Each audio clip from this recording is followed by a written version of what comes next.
Welcome back to Common Health, the podcast where we shine a light on the people who make up the fabric of our Virginia communities.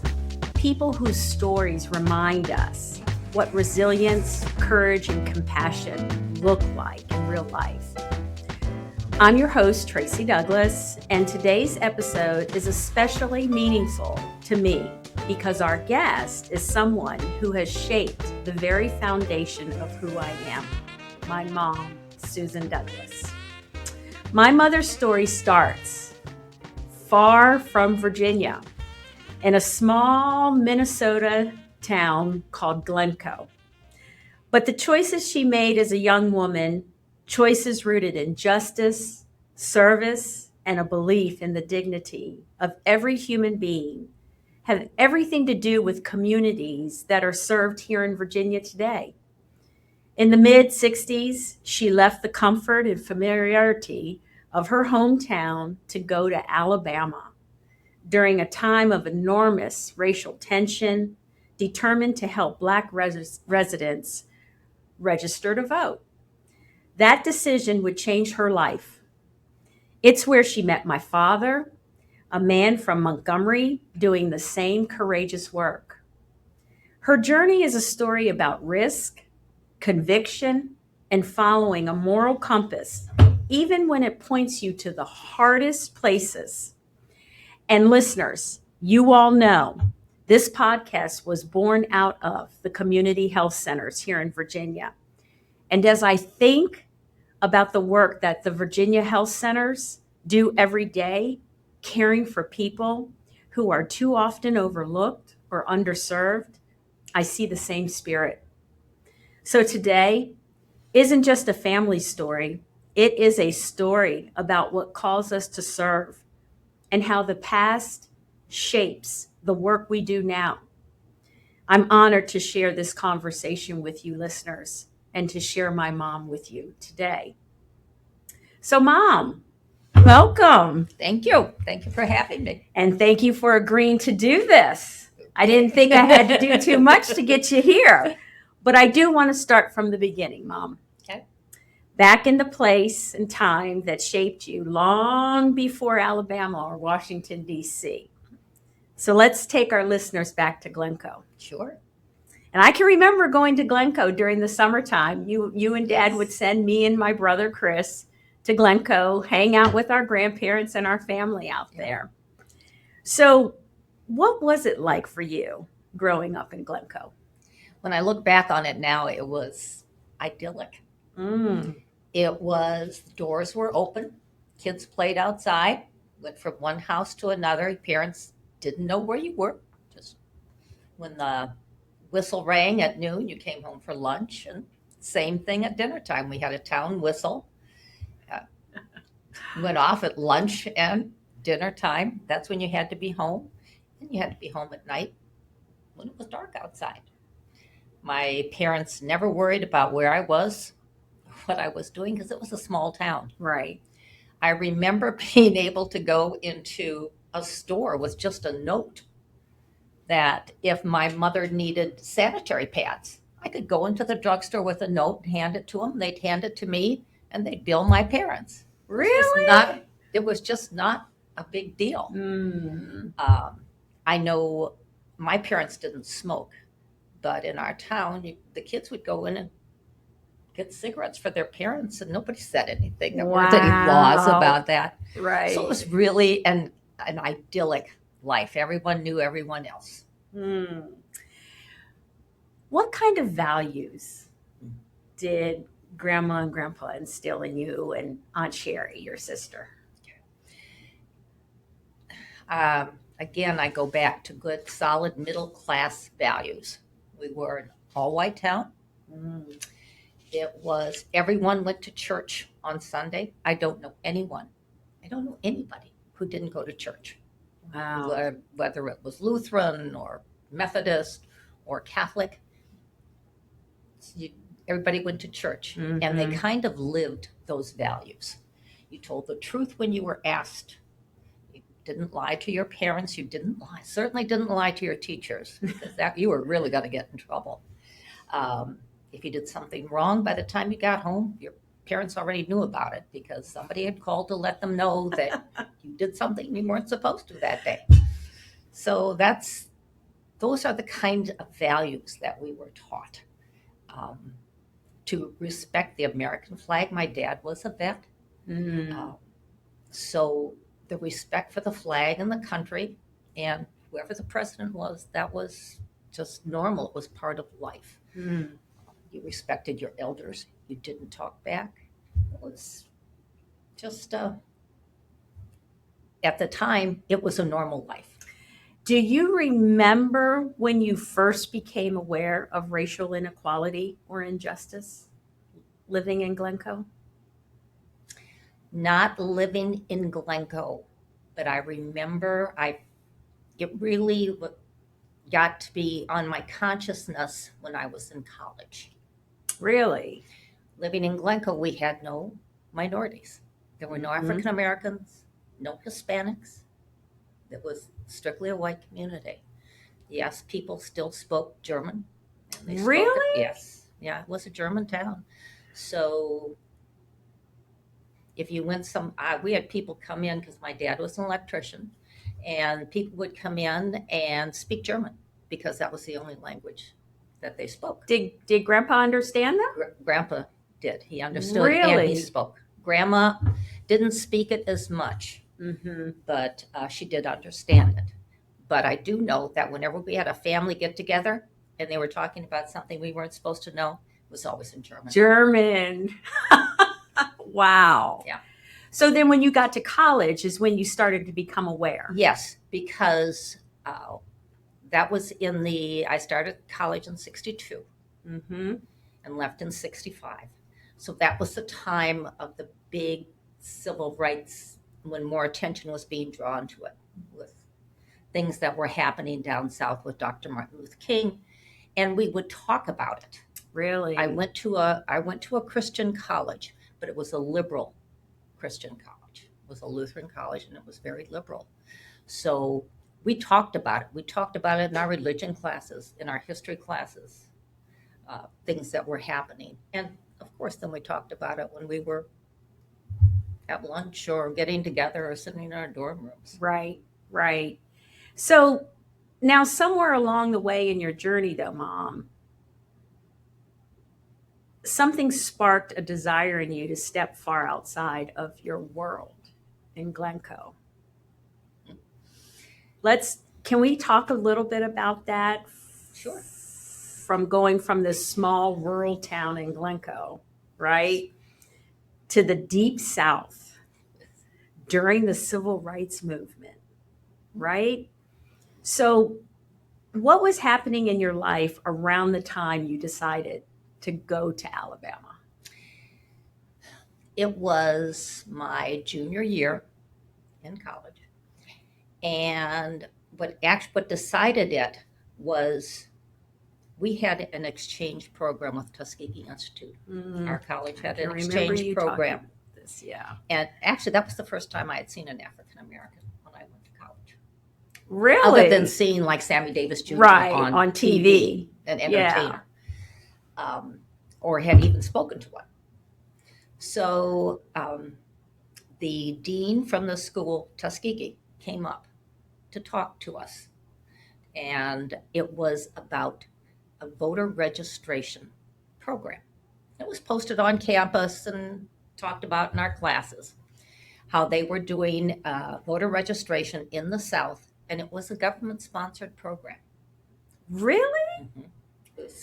It was they got government funding for it, but in order to get the government funding, they had to integrate the program. And the fastest way to do this was came to a college campus and to try to get some white students to go down to help with voter registration. And of course, our school promoted it because it was a good educational opportunity for us. And they made the right assurances that we would all be safe and protected. So when they came to talk to us, I mean, they had a huge crowd that came in, and it was a big auditorium. No, it was held in the church. on campus, and there was a big crowd. There was actually an overflow crowd of students who came to see what the program was all about. Because we're young, and you tend to be very passionate about things when you're young. Right. And you see the injustice. You don't see anything else, but you see the injustice. And you want to do something about it. And for most of us, this was the only opportunity to do anything. What were we going to do? We were in school. So you have 3 months. They were offering you 3 months. You would pay your own transportation, but you would be housed in the dormitories and fed. And at the end of the summer, you would get $1,500. Get out of here. So that was a lot of money back in the Right. 60s. Right. So right. That meant I didn't have to work at Green Giant that summer. Oh, really? Yes, that I could go down and I would make actually more money than I would make at Green Giant. Yep. And get out of Minnesota. I'd never been out of Minnesota. Go with people that I knew in something that I believed about. You know, I believed in voter registration, that everybody had a right to vote. I didn't care about anything else, but everybody had a right to vote. So that was important to me. And plus, it was going to be fun. So was it a group of you that did it? There was a group, yeah. You had to go home and talk to your parents, and they had a phone number, someone that they could call to find out about the program if they had any questions about it. But my mom was extremely supportive. Really? And it was mainly because it was a school program and it was advanced by the school. So once you made the decision, I'm going to do this, did you fully understand what the risks were going to be going down there? Absolutely not. Really? Absolutely not. Yeah. Had no idea none of us had any idea what we were walking into. And did you and Grandma and Grandpa talk about that risk? Did they? No. Okay. Never talked about the Wow. risk. And this was, we wrote. I mean, we didn't have cell phones. Cell phones, right. You had to write. Yep. Because none of us had any money that we could spend on phone calls. Yeah. So you made this enormous decision, Mom, to go to Alabama. And suddenly you're there in the middle, right, of history unfolding. And I'd love for our listeners to hear what that first experience was like for you. First time out of Minnesota, this white woman down here in Alabama, doing this program. What struck you most when you first arrived in Alabama? We came by train and we got off in Montgomery. And to go through the train station and see all of the African Americans. Because that just didn't happen. You might see an occasional one in Minneapolis, but there just weren't that many in Minnesota. One was cold. Right. So to see all of the African Americans. And the other thing was the heat. It was really hot and humid. So what do you remember about that very first day when you started registering folks to vote? And where were you when this happened? Was it on campus? Was it off campus? It was registering. The first thing we did was a bus picked us up after we left the train and took us to the campus, Tuskegee, which is about 30 miles away from Montgomery. Okay. And so the first thing was getting on campus, getting your dorm rooms, your roommates, things like that. And that's kind of a frightening thing when you know no one except some of the other students that you came down with. And we were all ages, from freshmen all the way to seniors. And you're all white We're on all this white. black campus. All white. This black campus. Wow. And we got in late afternoon, went to the dormitories, did our unpacking, met our roommates, and then we had to go to dinner that evening. And actually, this is where I first where your dad first saw me, because Daddy was on at Tuskegee? he was at Tuskegee. Oh, okay. So his fraternity boys were lined up by the lunch room where we were going to eat. Was Daddy with them? Oh yeah, and they were lined up and they were checking out the new girls coming in. Now, how many of them have ever dated a white person? Mm-mm. No? Mm-mm. Did they know? I wonder if they knew you were coming. They did. They knew that we were coming. Yeah, because they were there as part of the program too. The ones who had signed up, because school was over for them. Mhm. The semester was over, so the ones there had signed up for the program also. Really? Mm-hmm. So they were checking you. They all were out. checking, yeah. And I remember, and I was going with some of my roommate, and then a couple of others who were on our hall, Mhm. and a couple of girls from St. Olaf too. And it was, St. Olaf was the college you College. went to. Yeah. Okay. so it was kind of a strange feeling if you're just walking down and having Right. all of these guys look at you, and you know they're talking about you. And I'm thinking, is my hair still curly? Because it's so humid. And that I remember. I remember thinking if my hair had fallen. Really? Yes. Oh God. You know, these are important things when I you're, get it. when I you're a get it. teenager. Yes, I you know. remember. Yeah. So talk about that first day of voter registration. Okay.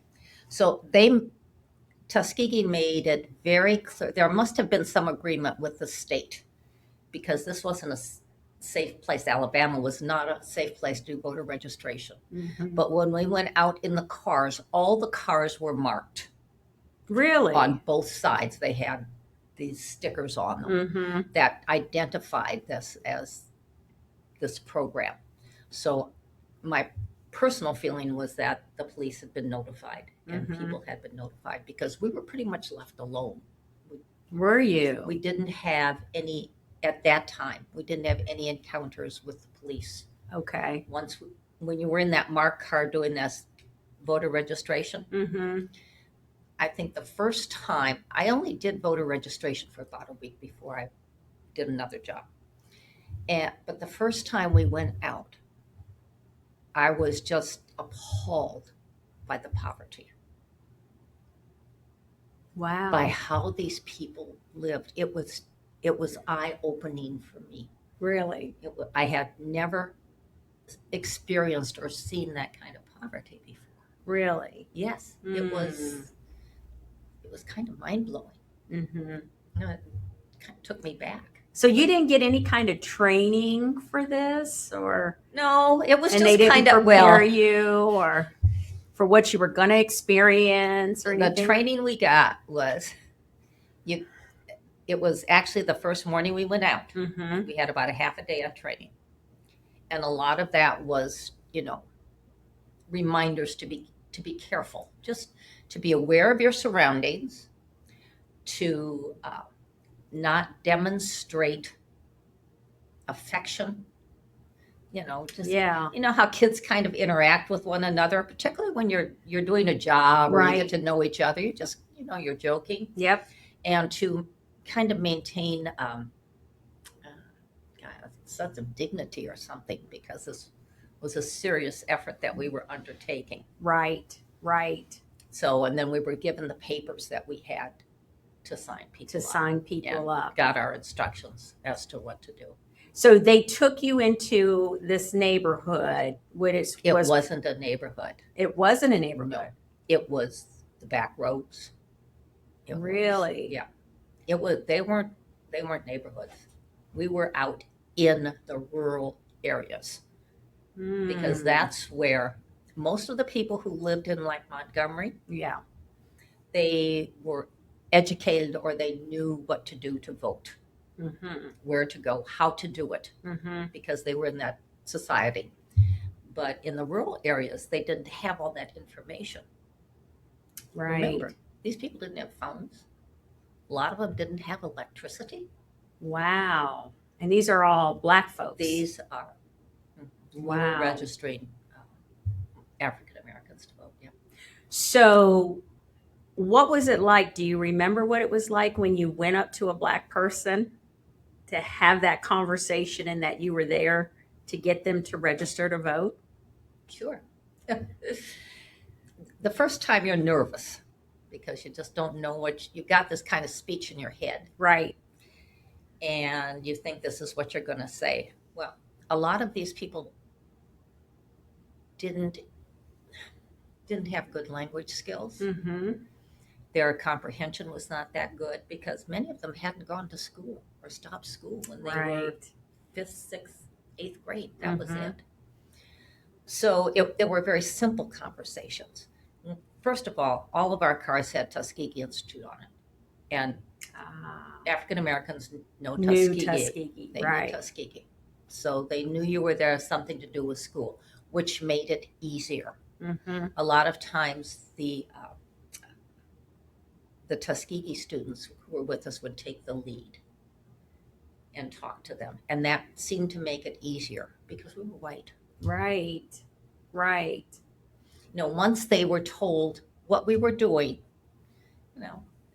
then they would be a little more They would open. warm up Mhm. to you. Yep. Never. Never completely. And you could always feel that. It was just always a bit of distance Yeah. Mm-hmm. between us at the time. Mm-hmm. And so, how did you feel when you were interacting with these residents? Did you feel like you really needed to find a way to get them to want to register to vote? Did you have like a conviction about, okay, I've got to get these people to register? It's it's more that we have to get them educated so that they know that in order to improve their lives, they have to vote. Okay. You can't continue to have people like, at the time it was Governor George Wallace. You can't continue to elect people like that if you want to have a change in your life. Mm-hmm. Mm-hmm. That was what most of the students from St. Olaf felt. That it's so important that you vote. Registering is just part of it. Right. You have to actually do the voting to effect a change. And somewhere in the midst of this intense, courageous work, okay, you've seen Dad. You remember Right. seeing him when I you do. in the okay, and you met someone who would change literally the entire direct trajectory Oh yeah. of your life, my father. Yep. Okay, so let's talk about that. So I remember, you're saying you see him in the cafeteria with his fraternity brothers, and they're checking you all out. So how did you two end up meeting then? Oh, that was a party. Oh, jeez. Okay, Mother, keep it clean, please. That was a party. Keep it clean. Well, after you work all day, we're young people. Yeah. What are we going to do? We're going to party. Uh-huh. Find a place to party. There would be a apartment, somebody's apartment. Right. There was almost always some kind of party going on. Right. An apartment. It is college. Yeah, it is college. Yeah. We had what was known as the beach. The beach? We went to the beach a lot. Yes. It was a small creek. I was going to say, Tuskegee Institute. It was a creek. It was a little creek, yes. Okay. That had this little, it was about as big as this Right. table. Right. A little sand beach. Uh-huh. And you'd go down and you'd bring your beer, or I think we were drinking Catawba Pink at the time. What? Yeah. It was college. We were all broke. We had a lot of money. Okay. And you build a fire on the beach. Somebody would bring a boombox. Uh-huh. You'd listen to music. You'd dance Really? around the fire, drink. Yeah. And it would be a mix of a mix of students. folks. Yeah. Black and white. Black and white. Absolutely. Really? You work together, so you play together. Right. Okay. And we're all students. You're kind of interested in each other, Right. finding out a little more about them, Right. what their lives were like on campus. Mm-hmm. Just kind of normal. So did you Stuff. make friends? black friends? You did? I did. Mm-hmm. I did. Okay. And then so you met Daddy at one of these parties. Uh-huh. Oh God. Did he run a line on you, Mom? Uh-huh. Oh, I should have known. That's my father. And he was a very handsome man. So do you remember what he said? What drew you to him? Mm-mm. He was just good looking. He was good looking. He was smart. Yeah, my dad was He smart. was very smart. He was funny. He could be funny. Yeah. We had some good conversations because he was so smart. Really? Yeah, we did have some conversations. Keep this clean, Mother. Now you might be going down a road I don't want to go down as your child. Okay? Yes, ma'am. Yes, ma'am. So then how did your relationship grow in that environment? Because as I look back at my father growing up, he was always it didn't really start to come out until I got older, but he was he was very strong in his convictions. Very. Okay. Yes. And especially when it came to equity and rights. Yes. So how did your relationship grow in that environment? I really don't know how to answer that question. That's kind of an interesting question, Tracy. I think we both, part of it is because we both believe the same things. Mm-hmm. When it came to things like equality, voting, Mm-hmm. the rights that people should have, that everybody should be treated the same. Right. That you shouldn't be, it should be as everybody just has one skin color. Mm-hmm. Nobody should be different because of the color of their skin. And your dad and I both felt that very strongly. Mm. So did you guys go on a date? Did you all date? Yes, we did. We went on dates. Okay. I will. Yes, we did go on dates. We went to a lot of parties. A lot of dating took place at the parties. But then, yeah, we went to dates. We'd go out to Dairy Queen. Really? Mm-hmm. So what was it like going to a Dairy Queen in Alabama, a white woman and a black man? Now, I will tell you, that was the first time that I was afraid. Really? It wasn't until afterwards. Okay, so we're college students. We've been going to parties and having conversations and that kind of stuff Mm-hmm. for a while. So one night he borrowed a car, one of his friends' car. There were only so many cars on campus. Right.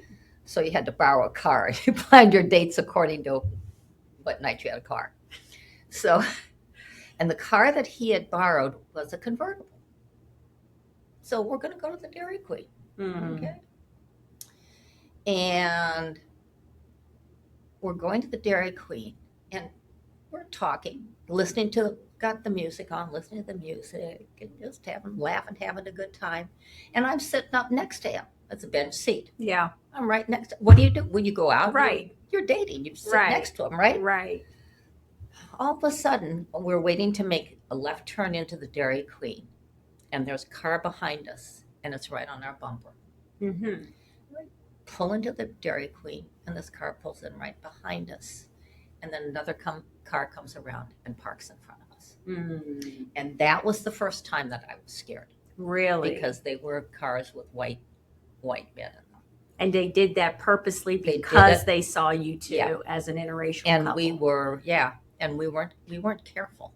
I mean, right. I'm sitting next to him and we're laughing and having a good time and Yeah. probably a little loud with it. Yeah. And the only thing that saved us was that football practice had gotten out, or they had had a football game, and a group of Tuskegee football students saw what was happening. They stopped their car in the middle of the road and got out and walked us and make sure that we got out of there.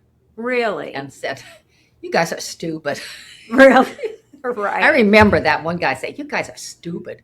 Right. Exactly. Yeah, we were. Well, but you didn't think. The only thing you're focusing on is Your relationship. your your relationship, date. right? You're dating, and Yeah. why should you, right? Right. I had never had that experience. Mm. I came from a white area, And your dad hadn't either, because at that time, hadn't dated A anyone. white person, right? Right. Right. So we're used to our own cultures, and this is just something you do. Mm-hmm. Never kind of put two and two together. And some things we were a lot naive. Really. Yeah. So you, this relationship, right, didn't just challenge the social norms, but it also bumped up against a lot of the legal barriers that existed during that time. Because during that time, this just wasn't accepted. And I really like to hear how both sides of the families reacted to this, because I tell people I have my white side and I have my black side of family, and who I just love so much. So I'm curious. So let's talk about Grandma and Grandpa Hildebrandt, your parents. Once you two realized that you were an item, and that you two really, really liked each other, how did first of all, did you call Grandma and Grandpa on the phone? I mean, how did you tell the family about this? Well, when your daddy and I made the decision that we were going to get married. Wow. So how long did you know Dad before you decided you were going to get married? My first date with your dad was on the 7th of July. You remember that? That was our first date. Okay. Because we had been down there for a while. Right. But that was our first date. Right, because you had gotten down there like in April or May, something like that. Okay. And August 31st, whatever the end of August is, that was the end of our program. Mm. And your dad and I made the decision that we were going to get married. What? Yep. Wow. Just like that. Just like that. Because you were going to be going back to Minnesota. I was going to go back to school. Yeah. Wow. We made the decision we were going to get married. Okay. And I went home to tell my parents that I was getting married. My mother cried for a week. That you were getting married, or you were getting married to a black man? That I was getting married to a black man. Really? And was not finishing school. Oh, that's right. You both did not finish school. At that time, yeah. Wow. Yeah. My mother she just cried. Every time I see her, she cried. It was not a happy time. Right. My dad said nothing. Yeah, that's Grandpa. He just kind of ruminates on things. Yes. He didn't say anything. He left it. I'm sure he left it to my mother. So when you were in Alabama, before you went to Minnesota, did you meet Grandma? I met, yes, your dad's mom and his stepdad. Right. Grandpa Walton. Yep. We went over there. Actually, a group of us went over there one time to Montgomery. All climbed in a car. Were you the only white person in the car? Okay. There are a couple of us. Mm-hmm. I mean, this was car loaded. Oh, jeez. There were probably 6 people in the back seat. Right. Because we were going to Paul's mother's home. Yeah. And she was a notoriously good cook. Yes, Grandma Jean was. Yes, she was. We were going to get a meal. Yep. None of the sandwich stuff. We were getting a meal. Yeah. And did she know you guys were coming? No. Okay. We were actually going, I think we were going to a club, but we decided to stop there first. Okay. And your stepfather, Grandpa Bird, told your dad, called your dad in the other room and he told him he was leaving, that he wouldn't be back until the bomb went off. I remember hearing this story. Yes. Because he knew that they were going to be bombed because there were these white folks in his house. Yeah. What did Grandma Jean say? Nothing. She just accepted it. Yeah. To her, it was just her son bringing his friends over to eat and have. So she didn't know you guys were dating? Oh. She didn't know we were dating. Okay. It was just a group of us going over there and eating good food. Right. I don't remember what she made. You do? I do. What did Grandma make? She made meatballs and we had mashed potatoes. Really? And Grandma Jean, she cooked everything homemade. Everything was homemade. Yes. Had no idea where we're coming, how she Put it all together. put it all together to feed. I mean, because we were ravenous. There were a lot of us. A lot of you all. Yeah. So when you all knew you were going to get married, were you aware of the laws restricting interracial marriage? I knew that we knew we couldn't get married in Alabama, Mm-hmm. and I knew we couldn't get married in Minnesota. Minnesota also had a miscegenation law because of the Native Americans. Really? Mm-hmm. We have a large Native American population. So it was because of them that so miscegenation was miscegenation. Mm-hmm. So yeah, the only place we knew of that we could get married was Washington, D.C. Were you aware of the Loving versus Virginia case? No. You had no idea? Had no idea. No. Really? Mm-hmm. You have to remember, we're still students living in a bubble. Right. You're in a bubble. Okay. We weren't paying attention to what was happening nationally. Right, nationally, right? Mm-hmm. So you went to D.C.? Yep, we did. And you got married in D.C.? We had nothing. Nothing. We came to Washington, and between the two of us, we had less than $2,000. Wow. That's all we had. Wow. We had nothing. Nothing. No, there had been no weddings, so there had been no gifts, no pots, no pans. Right. Nothing. And the parents didn't help you all out initially. Were the parents upset with you guys? Yes. Okay.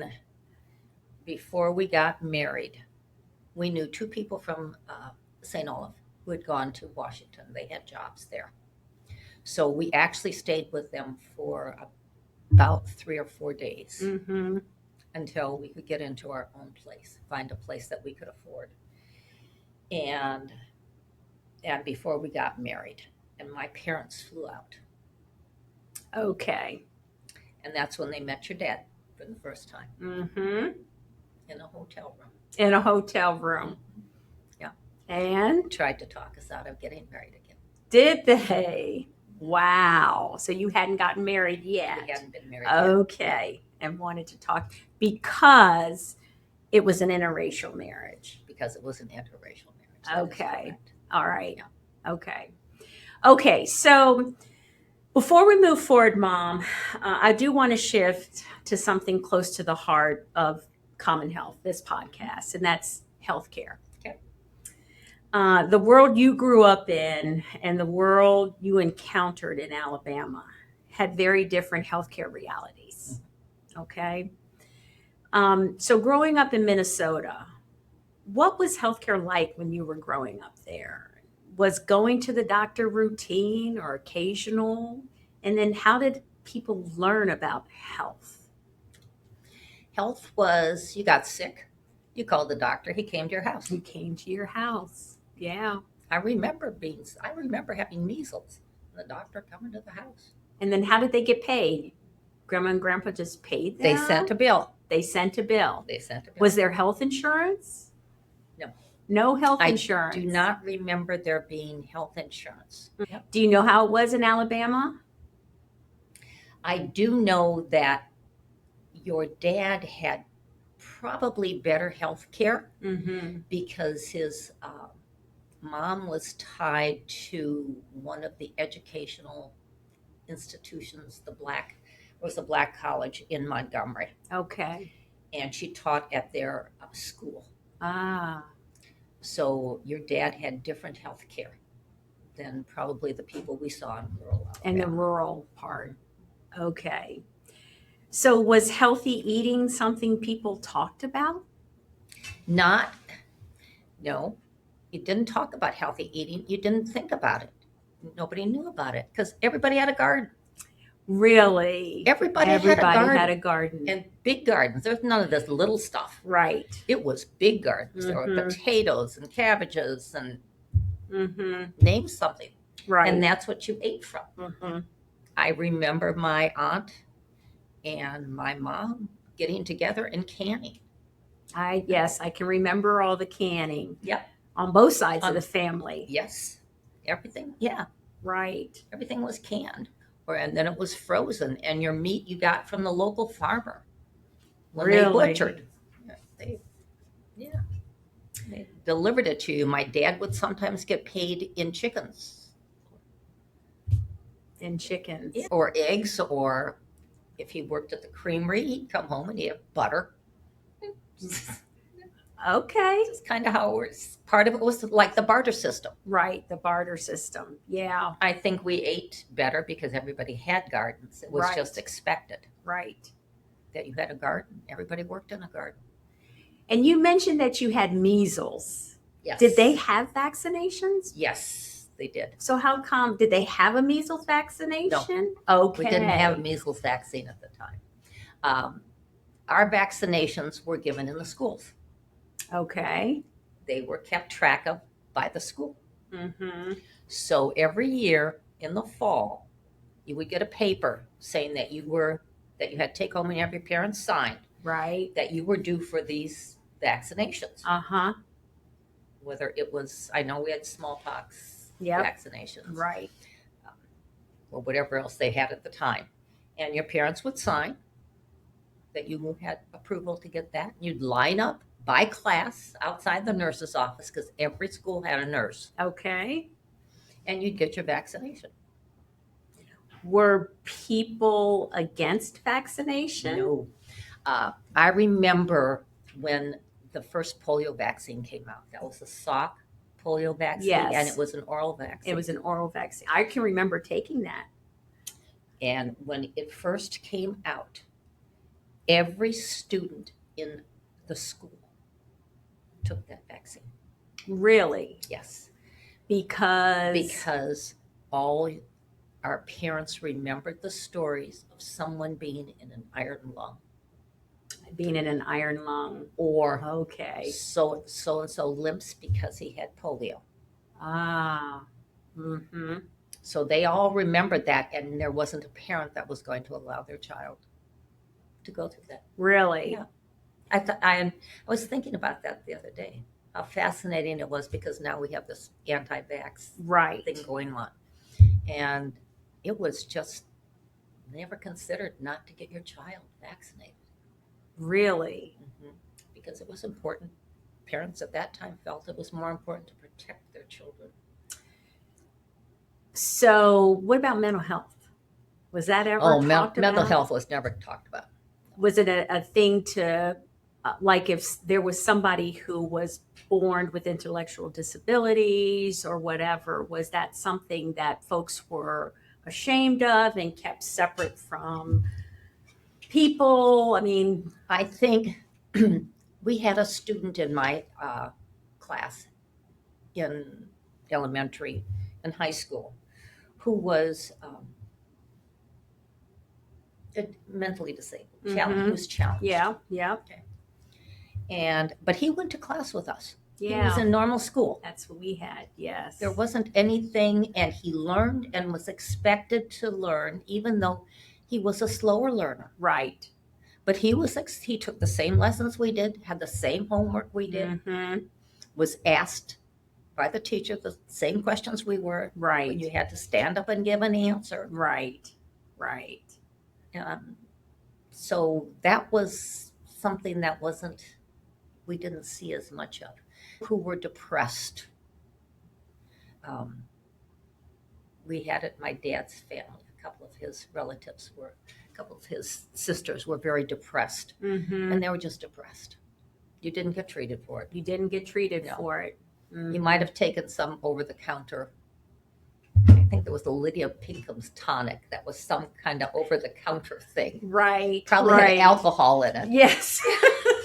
Knock them out. Yeah. Right. That you would take, or they'd give you something like that. But there weren't any of the drugs that we have now. I don't Today. remember that. Really. Mental health, severe disturbances, like some Mm-hmm. of the things you see now, it was not discussed. It was not discussed. No, it was not. You didn't Mhm. talk about it. It was kind of a shameful Right. thing. Right. And then what about maternal health, women's health? You went to the doctor and had a baby. You went to the doctor and had a baby. Yep. You saw whatever doctor, like in Glencoe, we had 2 doctors. Well, you had to go see one of them. So, Yes. and maternal health, you went to see whatever doctor was available. In Alabama, I remember hearing the girls talk about in the dormitory, because we were talking one night about, somebody had seen a family that had a lot of children. Mm-hmm. And well, how did they get all these kids? Didn't they know about birth control and all that? They use Right. condoms, stuff like that. And they said that in Alabama at that time, most babies were delivered by someone in the community. In the community, There yes. was no doctor. You didn't go to the doctor, no nurses, no maternal Mhm. health. Mm-hmm. It was just wherever you are. Right. There Right. was a woman probably that did like a Right. Like a doula. Like a We doula. call them doula today. Like a doula. Right. So then, in some respects, you actually observed health disparities, but didn't realize it was called health disparity. Like Correct. we've named it today as health Right. disparities, Right. right? But back then it was just in Alabama, and how They were now, how they lived, and that they didn't Yeah. look at it as a disparity, Correct. Yeah. because that's how they got their health care. Mhm. Right. So after everything you experienced in Alabama, you and Dad made the choice about where to build your life together, and you talked about going to DC because that's where you knew you could only get married in DC at the time. And so now you're building this life together, right? So what were those early years like in DC? So I know I was born in DC. Correct. Okay. So talking about healthcare, how did you have a doctor? Like today, women go through prenatal. Okay, did you all have that? No. You didn't. Mm-mm. And not with you. The difference between when I had you in the mid-60s Right. and when I had your brother In the 70s. in the 70s, there was a huge difference. Was there? A huge difference. And healthcare had evolved. Particularly maternal health care in the city. In the Because we city. were in the city. That's We were right. in Washington. Yep. So it really evolved. I mean, by the time your brother came along, there were Lamaze classes. When I had you, we went into the hospital. Uh-huh. Your dad was in the waiting room. They gave me something to put me under. So And you were asleep. I was asleep for you. And you had me naturally. You didn't Yeah. have a cesarean. No, had you naturally. Really? And then you woke up and you have this baby. Yeah. That's it. That's all I knew. So there were no prenatal visits. I did have prenatal visits. Okay. I did. In fact, it was interesting. I came back from my first prenatal visit, my first doctor's visit in Washington, D.C., opened the mailbox. We were living in the one-room apartment. And there was the thing from the government for your dad that he had to report to the Selective Service because that was the Vietnam War. Wow. And so that he had ordered a report in so many days. Uh-huh. But it was early on Mhm. in the war. So he was able to get a deferment because I was pregnant. Because you were pregnant. Then he was never called again after. And he was never called again. That was after that was Because then his selective job. service went away, right? There wasn't really selective service. Not after a while. Right. Okay. So yeah. So then you took me. I remember going to see Dr. Michael, my pediatrician. Absolutely. Okay. We did have a pediatrician. At that time, were you and Dad in support of making sure I was vaccinated, whatever? Absolutely. Absolutely. You Okay. had all your vaccinations, whatever Dr. Michael told us he felt was necessary. That's what we did. So then in those early days, how did those experiences shape you and Dad as a couple? I think part of it is that we were married for 57 years. Yeah, you were. And I believe part of that was due to the fact that, I know it was, that we had interracial children. That it was very important to me that we have a family life, because there were things I couldn't teach you and your brother, because I was not from that community. Right. It was a very different community for your dad growing up than it was for me. Mm-hmm. I mean, it's just, and some of it's the little things. He grew up in Alabama where his vegetables were cooked to death. I grew up in Minnesota where you eat your vegetables practically raw. And I like them both. I love them both that way. So there are, that's just an example. That's Right. kind of a silly little example. Yes. But there are cultural things that I could teach you. Mm-hmm. Right. And if your dad was not in your life, then you probably weren't going to get it from your Black grandparents either. Right. Because you wouldn't see them as I wouldn't often. see them as often. That's right. Yeah. And again, when we started the show here, Mom, with you, I told you I remember going to both Alabama as well as Minnesota. And why did you choose? And it would be without you and Dad. Mm-hmm. You would send us there. Yep. And a lot of times I knew you all worked and all that, but why did you all do that? Why send us without you all? Because it was important that you knew your grandparents and kind of live the life that we did. So you can't really, we can tell you about things, but until you actually live it, see it, do it, sometimes it doesn't just impinge on your consciousness. Right. And I can remember both you and Dad never said anything negative about the other grandparents or the culture or that life. It was you had Chris and I experience it. Yes. Which was interesting. Okay, so as we wrap up, I want to give you a moment, Mom, to just reflect on the journey as a whole, from Minnesota to Alabama to DC and to where we are today. So when you do look back, what stands out for you the most? How much I have learned. How much you've learned. How much the different experiences that I had. I wouldn't have had that if I had stayed married in Minnesota and married my lawyer or doctor like I was supposed to. Right. Just the experiences I had, the people that I got to meet. I look at it and think, I am so fortunate. Yeah, we had hardships and hard times and things like that, but yeah, I'm really fortunate. It's the growth that I was able to experience from everything on my journey or on our journey. And then what do you hope this younger generation, Mom, takes from your story? Just don't turn down any opportunity. Don't explore.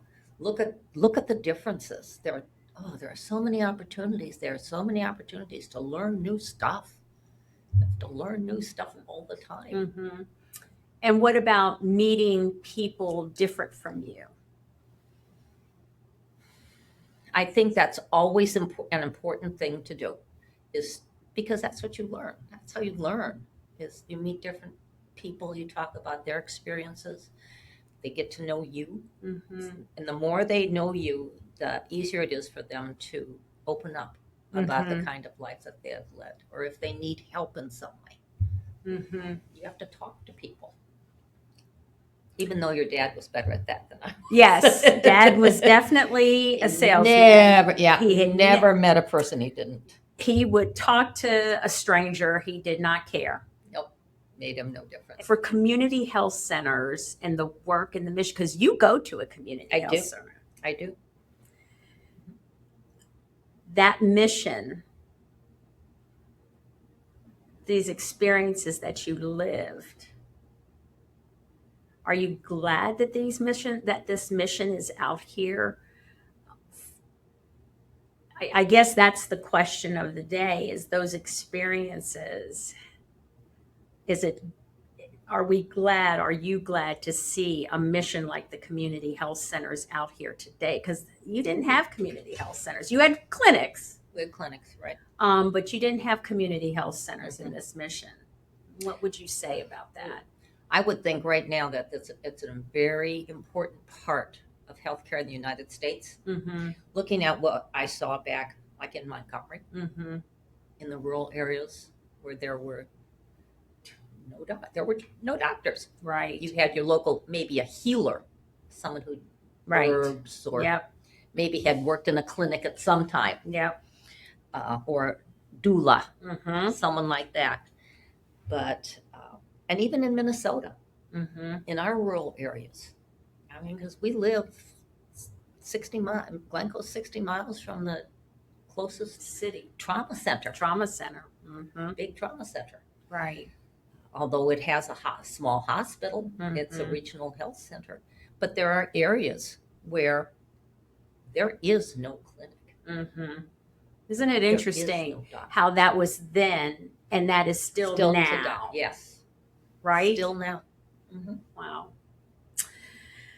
All right. So I will say I love my Your health health center. center. Okay. Love it. Daily Planet. We'll have to put that out there. Promote Daily Planet. They have Yes. taken care of Take you. very good care of me, yes. Would you Excellent have doctor. gone to a community health center if it existed back then? Sure, Mhm. sure. Because there were times we didn't have insurance Right.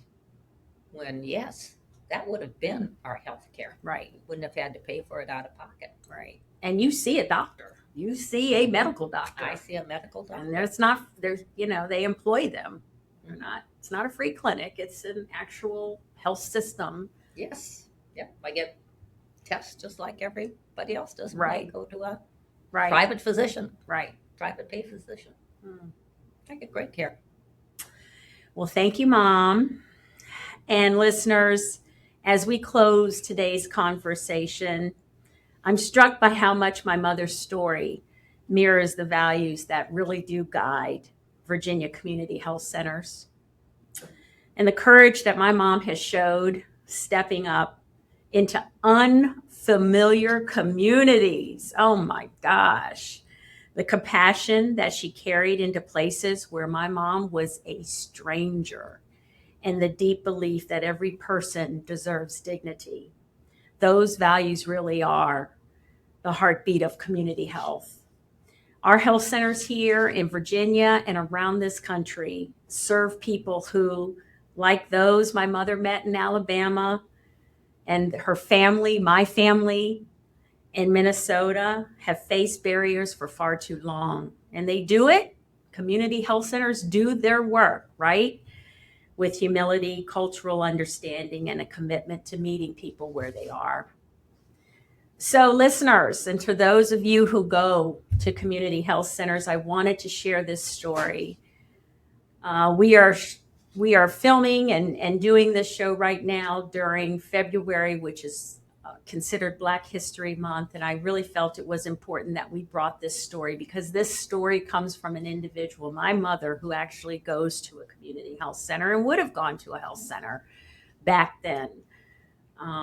So patients and staff and communities across the Commonwealth and in other countries or this country that's hearing this podcast, thank you. Thank you, thank you, thank you for supporting community health centers. Thank you for the work that you're doing in community health centers and for building trust and expanding access in these communities that struggle. And thanks, Mom. Thank you, baby. For showing me through your own life and our listeners and what it means to serve with courage and heart. I carry that with me every day. And until next time, listeners, this is Common Health. Stay well, stay connected, and keep choosing courage.